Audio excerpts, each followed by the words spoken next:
So the first theory is social identity theory developed from a series of studies, frequently called minimal group studies, conducted by the British social psychologist Henry Tadgfield and his college in the early 1970s. Participants were assigned to groups that were designed to be as arbitrarily meaningless as possible.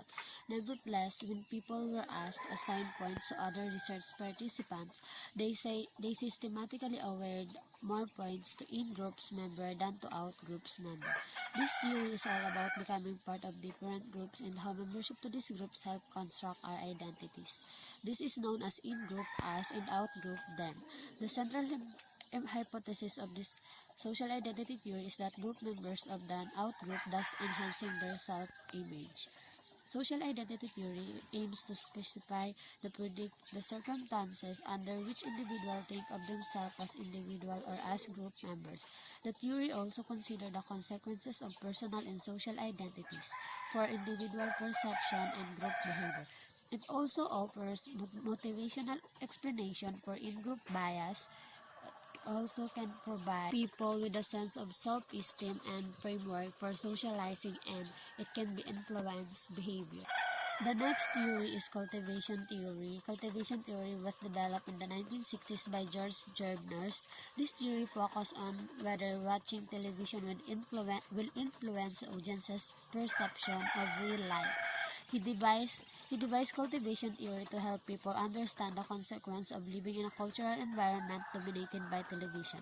For example, television messages about violence are likely to be especially resonant on an individual who lives in a city with a high crime rate.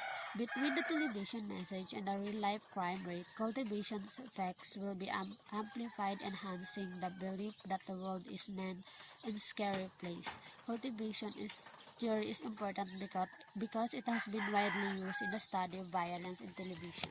This theory has been used to explain how children who watch violent cartoons become violent themselves. Repeated exposure to violence on televisions reinforce existing beliefs that the world is a dangerous and unsafe place.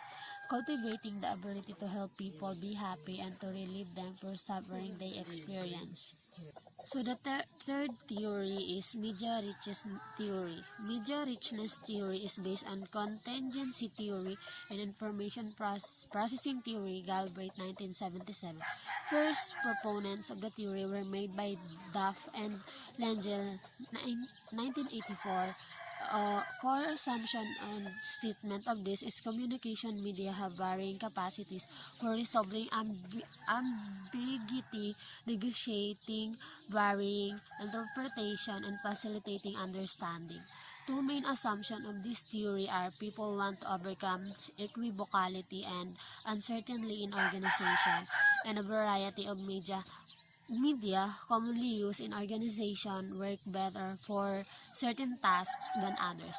So the goal of this media richness theory is to provide managers a means of describing and later explaining communication challenges facing organization, such as lack of information required to perform a task at an expected level of performance, or simply or mixed or conflicting interpretation about a particular task. The importance of media richness theory is the ability to handle multiple information cues simultaneously, ability to facilitate rapid feedbacks.